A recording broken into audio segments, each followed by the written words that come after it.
cardio sucks. I did a lot of really terrible things to my body. Hey Gym Rockers, we're talking to Addie, vocalist of Halocene, about everything health and fitness as a touring musician. Halocene is a self-made independent rock band that started in 2008. Yep, they've been a band for 15 years.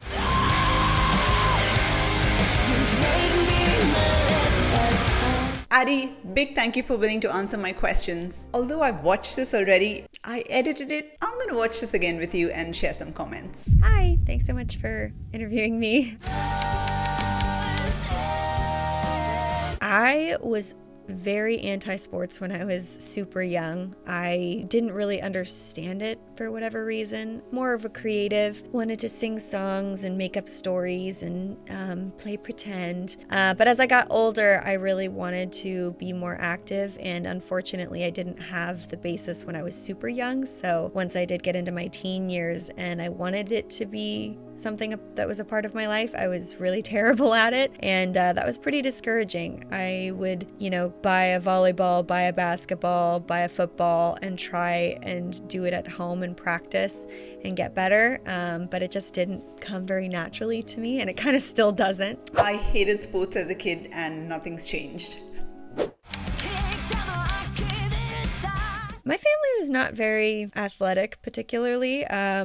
My mom, kind of got into the gym for a while, but it wasn't like a big part of my household. It was definitely more music-based. I wouldn't say that I was very healthy at all, but I did always not like meat. So when I was very young, about 11, I became vegetarian. And my mom became vegan and became pretty obsessed with healthy eating. So she tried to get me to eat a bit healthier, but I think it just kind of backfired when I kind of went out on my own and I ate whatever I wanted and really ate a lot of junk food. But I've definitely gotten a lot more healthy in more recent years. I'm quite surprised at the sheer number of rock and metal musicians who are vegetarian or vegan, and they swear that this has helped them perform better and it helps them feel physically better.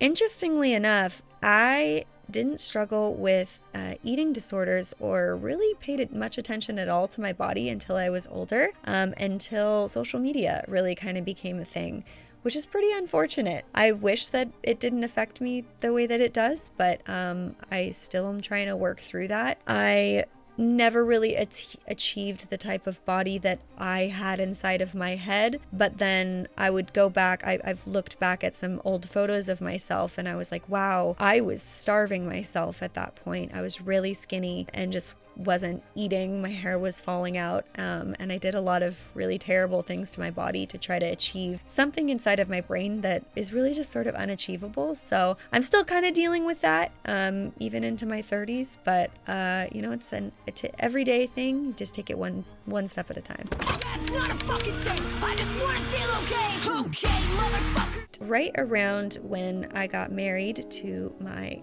guitarist and now husband Brad, I wanted to I guess it was just more like just a little extra motivation to get in shape. I wanted to be in the best shape of my life for my wedding, and I did. I started going to the gym, and then I found out that I really liked it, and I did like cooking, and I did like doing all of these things. So it wasn't until I was in my mid-20s that I really started taking care of myself. So fun fact, Brad has some killer vocals too. Let's go!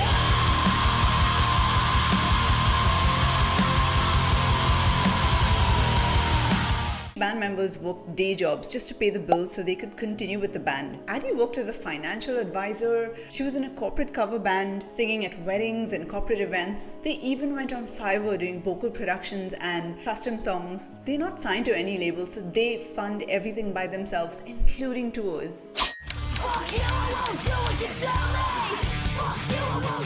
I have never smoked. I have never drank alcohol. I have done some drugs here or there, but definitely not on a regular basis whatsoever. I don't like it. I've avoided alcohol my entire life because my dad is an alcoholic, and I just felt like very much like him. We both suffer with bipolar disorder, and I just didn't want to have something that, I don't know, it just seemed like I would rather not know. It just seemed too easy, I think. I would rather not have access to that than risk it and, mess up my whole life. So I've avoided that. And then I don't like the way drugs make me feel. I don't like feeling out of control in my life. I like feeling like I have a sense of what's going on. So I don't know. I like being sober, but I do get pretty loopy when I stay up too late. So you better watch out. I like what she said about not doing drugs because she wants to have control. Drugs and alcohol can definitely take that control away.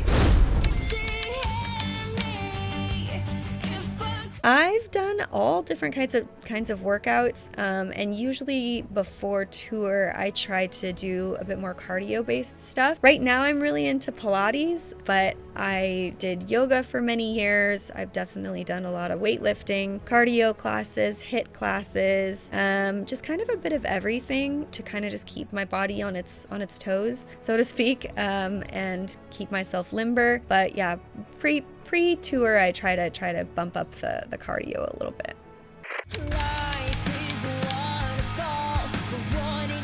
I don't. I come back from touring usually about 5 to 10 pounds heavier and from all the junk food, and I don't really have an outlet for being able to exercise because we don't really have the time because we're independent. So it's not like we're like traveling on a bus and then we get to the show and do sound check and that's it. Like we have to load. There's a lot of different things involved. So we're basically waking up from the Airbnb and going straight to the venue and unloading and working till 1 a.m. So there's not really much time to get exercise in. I try to stretch even just like in the van, as difficult as it is, but that's really about all that I have time to do. And then of course the 1 hour of pure cardio on stage, which is it's definitely a shock to the system for sure. My only pre-show routine is to make a cup of tea. I have to have throat coat tea. And then I do some light stretching, just a little bit of jumping just to kind of wake my body up. I find if my heart rate isn't up, if I'm like really tired and lethargic, my voice doesn't function either. So, kind of getting that heart rate up and getting stoked really actually helps with the voice as well. You got mud on your face, you big disgrace. Yeah, absolutely. One of the most difficult things about touring and trying to be healthy is trying to stay hydrated because we are traveling such long distances and I have a very small bladder. So if I drink a lot of water, we're stopping like every hour. But at the same time, if I don't drink a lot of water, I'm not well hydrated, I don't feel well, my voice doesn't function. So that's actually kind of a difficult one. And eating, of course, it's just so much more difficult while on tour. I will say in Europe, it was a lot easier to get healthier meals. Like their gas stations are just so nice. Like the quality of the food is just so much better than America, which really sucks because we live here. So it's easier for us to tour here, but it definitely I've gotten sick on basically every tour in the US, but I didn't get sick in Europe. So I don't know if that has anything to do with it, but it definitely affects me a lot. I can so relate to having a small bladder. Also, I have a phobia with using public bathrooms. They're super clean in the country where I live. When I'm traveling, I avoid drinking water to avoid using the bathroom, which is not cool. I think I like a little bit of everything and I change pretty drastically. Yoga is definitely my favorite and most consistent form of exercise because I just really love the feeling of being really, really well stretched out. But I think weightlifting just makes me feel really powerful, even though I'm still pretty on the weak side, but it does make you kind of feel that pump and it's really nice. I actually love taking dance classes for cardio because I think cardio sucks.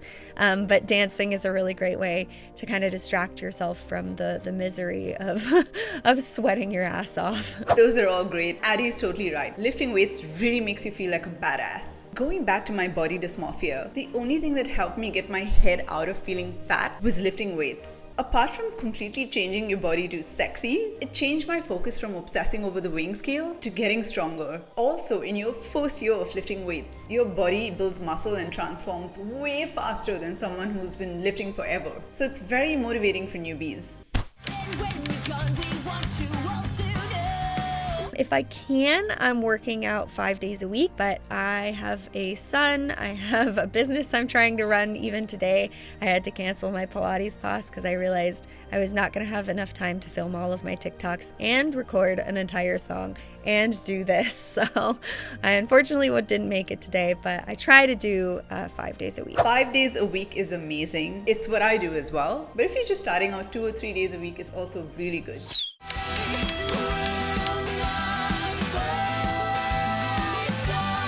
I'm not really being too restrictive on myself right now. I go in waves for sure. I get more pumped to, be healthier, and then I have vibes when I just want to eat junk all the time. I think the problem is when I start to focus too much on my diet, I get really unhealthy with my mental feeling of my physical appearance. I think I start to focus on it too much. If I'm like, okay, I'm eating, I'm in a calorie deficit, why am I not losing weight? I think it's just like I get too obsessed with it, so I try not to get too crazy about it, but I do definitely try to make, healthy decisions, especially getting enough protein because of how much I do exercise. That's the most important part for me, but I try not to pay attention to it too much. She's right. Protein is really important. It'll get your metabolism up so you burn more fat, and it helps you build more muscle, and it also keeps you full longer.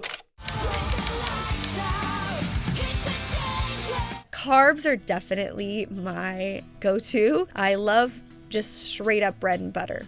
Like, I literally had bread and butter for lunch today. It's not healthy whatsoever. There is no benefit to that at all, but it is my absolute comfort food. I was feeling like crap today, and I knew I had a bunch of stuff to do, and I'm like, I just can't be bothered with trying to cook myself a nice meal right now.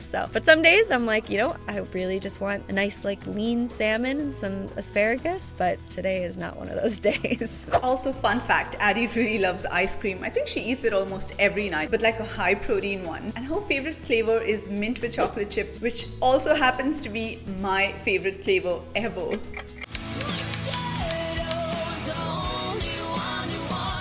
I don't. Gosh, I feel like things have gotten just so crazy over the past couple of years. Our dreams are finally coming true after 15 years of being in a band, and we kind of really put our lives on hold and haven't really been focusing on ourselves nearly as much. I just try to have some time to unwind. I don't really have a whole lot of time between being a singer and a mom, but when I like taking baths at night rather than a shower. Like, it just feels a little bit more like some more self-care to me. I love listening to ASMR before bed, just kind of like relax and give myself a moment to really unwind from the day. But the truth is, I don't really deal with my stress the way that I should. I'm working on it, but it's a ever-going process, and we'll see how we go along as time goes on. We also just moved cross country, so we're dealing with a lot right now.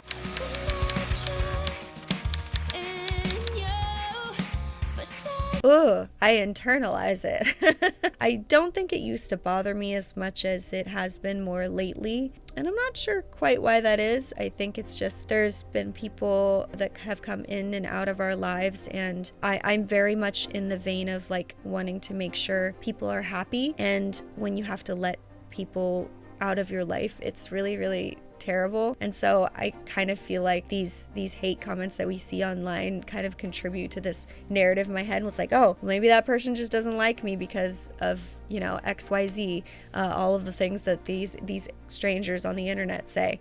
It's really terrible. I don't like it. So I'm really just trying to not read the comment sections anymore. The problem is I want to be more involved. I like being, communicating with my fans and talking to them. So the problem is I can't communicate with them if I'm reading their comments, if there's hate comments also kind of like filtered in there. So it's a delicate balance, and I'm trying to figure it out, but we're still working on it. As a creator, as an influencer, the majority of us just want to connect with our audience, but we have to swim through these shitty fucking comments just to do that. So to the trolls, don't be a dick. Get your frustrations out at the gym. Go listen to some metal, man.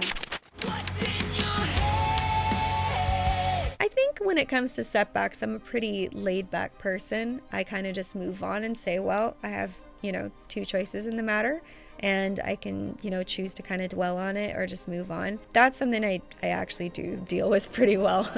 Just a small town girl. Ooh, that's a good one. I think my message to the world would be to just take it one day at a time. Some days are going to be good and some days are going to be bad. Just because you fell off the wagon, so to speak, one day, whether it be with food or even with your, emotional state, it's not forever. It doesn't mean that you can't change it again tomorrow. If you're having a bad day, let it be a bad day, and that's just, kind of okay. And yeah, just take it one step at a time. Great message. I love that. Another interesting fact about Addie, as she mentioned, she struggles with a bipolar disorder. She experiences depression that takes her to some very dark places. She's even suffered with postpartum psychosis that nearly landed her in hospital. She's had therapy, meds, and thankfully a really good support system to help her get through this. She also credits her fans who have helped pull her out of these phases and kept her going. Addie, thank you so much for your time. Gym Rockers, I've got a whole list of rock and metal artists coming up to talk to you about their health and fitness. So stay tuned. If there's someone you want me to feature, let me know in the comments. Now, go check out Halocene. Their covers are awesome. Their originals are even better. The link is in the description. Thank you so much for reaching out to me, and I'll see ya. Bye.